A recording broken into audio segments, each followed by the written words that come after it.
Good evening students, Chanakya coaching academy आपका पुनः स्वागत है।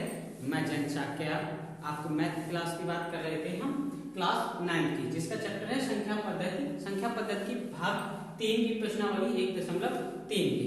इसमें क्वेश्चन हमको दिया गया है कि आप जानते हैं कि 1/7 बराबर 0.1428557। इसके ऊपर एक लाइन सी बनी हुई, इसको मैंने पिछले वीडियो में आपको बताया, इसे क्या बोलते हैं, बार बोलते हैं। इसका मतलब है कि उन्हीं अंकों की पुनरावृत्ति हो रही है। ठीक है, क्या कह रहा है कि वास्तव में लंबा भाग दिए बिना क्या आप यह बता सकते हैं कि 2/7, 3/7, 4/7, 5/7, 6/7 के दशमलव प्रसार का क्या है? यदि हाँ तो कैसे? तो हमें क्या करना है, लंबा भाग नहीं देना है। किस तरीके से नहीं देना? लंबा भाग का मतलब हो गया ये वाला, जैसे 7 का भाग देना है 2 में, इस तरीके से हमें नहीं देना है। हमें क्या करना है, डायरेक्ट शॉर्ट फॉर्म तरीके से करना है। जैसे हमको ये बता दिया गया, इसी बेस को हम लेके आगे चलेंगे। और ये कह रहा है कि दशमलव प्रसार क्या होगा, यदि होगा तो कैसे के लिए हम हैं। ठीक, हम देखो यहाँ पे देखते हैं कि यहाँ पे इसको बराबर में लिख लेते हैं और अंकों के साथ। देखो इसको क्या लिखा जाता है, 0.1428557। फिर यही पुनरावृत्ति हो रही, 1428557, इस तरीके से लिख लिया गया है। ठीक है, अब देखते हैं इसको। पहले 2/7, अब अंकों की पुनरावृत्ति हो रही है तो अब करेंगे, इसको करेंगे। 7 में भाग जाएगा नहीं, भाग खाली बिंदी दशमलव लगा दिया, यानी कि यहाँ पे कितना हो गया, 20 हो गया। कितना हो गया, 20। अब 7 दूनी 14, 2 के बाद आ गया ये अंक आ गया, 7 दूनी 14, तो 2 बार जा रहा है और हासिल बच रही तो कितनी बार में जा रहा है, 2 बार में। अब इसके बाद हम ये क्या करेंगे, ये अंकों की पुनरावृत्ति कर देंगे। तो इतने अंकों की हम क्या लिख देंगे, यहाँ पे लिख देंगे 2, 8, 5, 7, 1, ठीक है, और 4। ये हो गया हमारे पहले का आंसर। उसके बाद दूसरे का देखते हैं, इसी तरीके से करेंगे। तो 0 लगाया, दशमलव बढ़ाया, यहाँ पे कितना हो गया, 3। कितना हो गया, 30 हो गया। अब यहाँ पे दशमलव लगाने के बाद एक 0 बढ़ जाएगा तो 30 हो जाएगा। अब 7 का भाग देंगे, देखो कितनी बार मिलेगा, 7 × 7 = 28, यानी कि 4 बार मिल गया। 4 यानी हमारा यहाँ से आ गया। अब यहाँ से अंकों की पुनरावृत्ति वाला लिख देंगे, 4, 2, 8, 5, 7 हो गया। कितना इजी है। ठीक, इसी तरीके से आगे देखते हैं 4/7, इसको करेंगे। देखो 0 बढ़ाया, दशमलव लगाया, तो यहाँ पे कितना हो गया, 40। अब कितनी बार जाएगा, 7 × 8 = 56। 7 × 8 = 56 ज्यादा हो गया तो कितनी, 7 × 5 = 35 आ गया। 40 के करीब आ गया तो 5, यानी 5 के बाद हो रही है। अब यहाँ से हम इतने अंकों की पुनरावृत्ति लिख देंगे तो कितना हो जाएगा, 5, 7, 1, 4, 2। ठीक है, कितने अंक दिए, 2, 4, 6, तो 2, 4, 5 और एक और अंक लिख देते तो 6 हो गए। इस तरीके से अब ऐसे करेंगे 5/7 का, 5/7 का तो कितना हो जाएगा, 0 दशमलव कितना हो गया, 50, तो 7 हो जाएगा। अब 7 × 7 = 49, तो कितने आ रहा, पहला अंक हमारा कितना आ रहा है, 7 आ रहा। तो 7 के बाद वाले सभी डिजिट, यहाँ 7 के बाद वाले डिजिट 6 डिजिट लिख देंगे, 7, 1, 4, 2, 8, 5 हो गया। कितना इजी है, कुछ कठिन है नहीं है। इसी तरीके से करेंगे 6/7 का, 6/7 का। अब करो 0 दशमलव कितना हो गया, 7 हो गया। कितना हो गया, 60, तो 7 × 8 = 56। ठीक है, कितनी बार जा रहा, 8 बार जा रहा। कितनी बार जा रहा, 8 बार। इसी तरीके से हम लिख देंगे 8 के बाद कितने अंक हो जाएंगे, 8 के बाद ये वाले हम अंक लिख देंगे, 8, 5, 7, 1, 4, 2 हो गया। हमारा कितना इजी है, सभी बच्चों को समझ में आया। इसी तरीके से हम देखते हैं प्रश्न संख्या 6 को। प्रश्न संख्या 6 क्या कह रहा है कि निम्नलिखित को P/Q के रूप में व्यक्त कीजिए, जहां P और Q कैसे हैं, पूर्णांक हैं। लेकिन एक कंडीशन दे रहा है। क्या कंडीशन है कि Q = 0।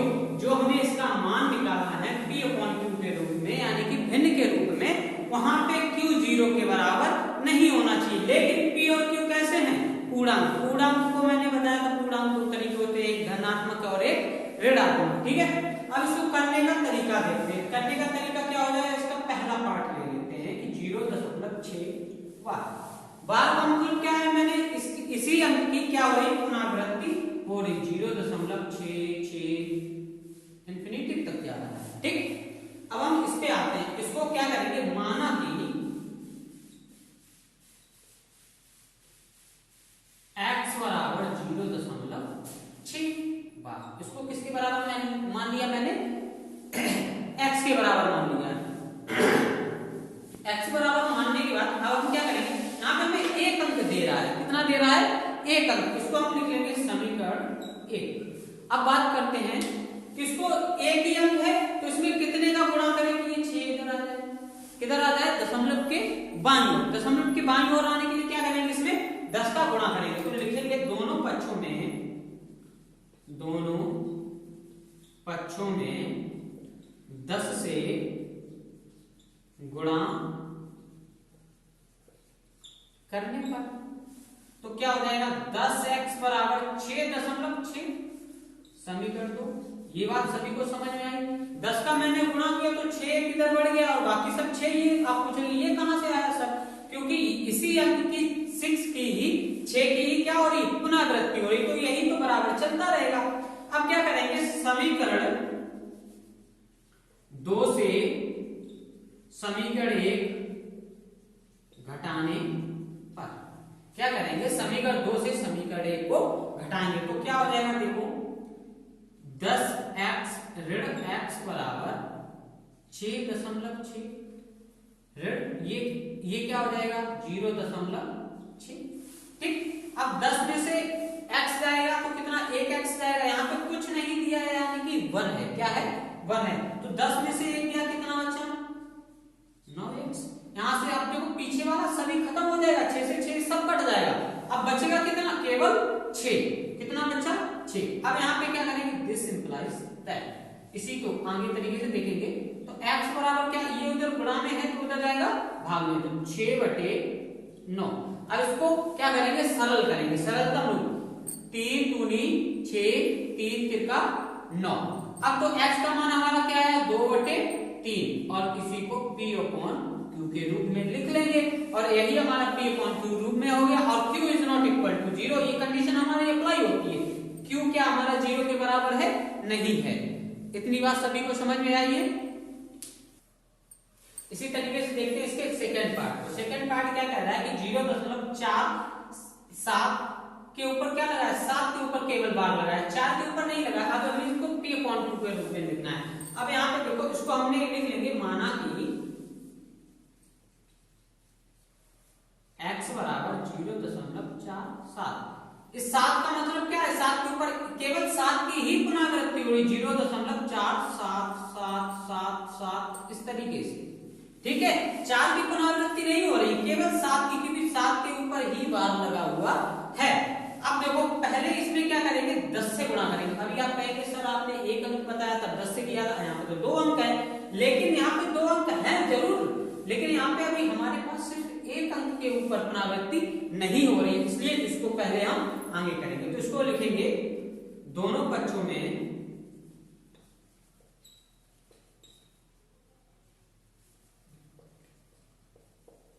10 से गुणा करने पर, क्या करेंगे, दोनों पक्षों से गुणा करने पर, जब हम दोनों पक्षों से गुणा करेंगे तो कितना हो जाएगा, देखिए यहाँ पे कि 10x बराबर 4.77, यही हो जाएगा 4.7। ठीक है, अब यहाँ पे 7 की पुनरावृत्ति हो रही है। अब क्या करेंगे, अब हम 7 को भी आगे ले आएंगे। अब इसमें फिर क्या करेंगे, अब इसी समीकरण 1, इसको समीकरण 1, इसको समीकरण 2, अब लिखेंगे समीकरण 1 में 100 से गुणा करने पर, क्या लिखेंगे, समीकरण 1 में 100 से गुणा करने पर, तो देखो क्या हो जाएगा, 100x बराबर, अब 2 का जब 100 का गुणा होगा तो 47 पूरा आ जाएगा, तो इसको 47.7 की पुनरावृत्ति हो रही है। ये बात इतनी समझ में आई सभी को। इसके बाद इसको दे देंगे समीकरण नाम 3, समीकरण संख्या 3। अब यहां पे करेंगे, इसको क्या करेंगे, समीकरण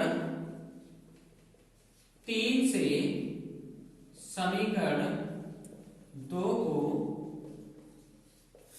घटाने पर। अब देखो समीकरण 3 हमारा क्या है 100x और समीकरण 2 क्या है 10x, तो कितना हो गया 10x बराबर। अब यहाँ पे कितना है 47.7 में ऋण करेंगे 4.7। ठीक, अब देखो 100 से 10 जाएगा कितना बचेगा 90x। ठीक है, अब यहाँ पे देखो यहाँ पे क्या करेंगे 7 दशमलव के बाद 7 की पुनरावृत्ति हुई, दशमलव के बाद 7 की, तो इसको क्या करेंगे ये तो इस 7 से ये वाला पूरा पूरा खत्म हो जाएगा। अब यहाँ पे कितना बचा 47 में से 4 जाएगा तो कितना बचेगा बेटा 43। ठीक है, तो यहाँ पे x बराबर क्या हो जाएगा 43/90। यही हमारा P/Q के रूप में व्यक्त हो गया है। इसी तरीके से देखते हैं भाग संख्या 3 पे। ठीक है, 0.001 यही है। ठीक है, 0.001। अब इस पे क्या है यहाँ पे हमें कितने अंक दिए हैं 3 अंक दिए हैं और तीनों अंकों की क्या हुई पुनरावृत्ति, यानी कि इसको 0.001 001 इस तरीके से इसकी इन्फिनिटिव अनंत तक पुनरावृत्ति हो रही है। ठीक है, अब यहाँ पे 3 अंक तो पहले सबसे पहले लिख लेंगे, माना कि x बराबर 0.001। अब यहाँ पे 3 अंक है, 3 अंक को उस तरफ लाने के लिए क्या करेंगे, इसमें कितने का गुणा करेंगे 1000 का। कितने करेंगे 1000 का। यहाँ पे लिखेंगे दोनों पक्षों में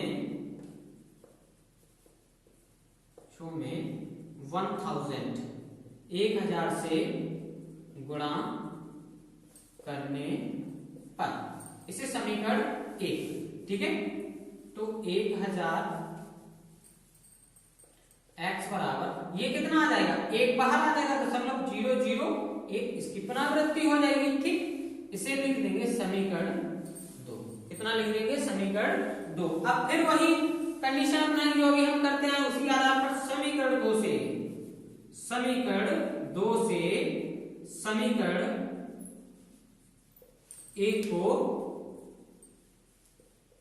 घटाने पर।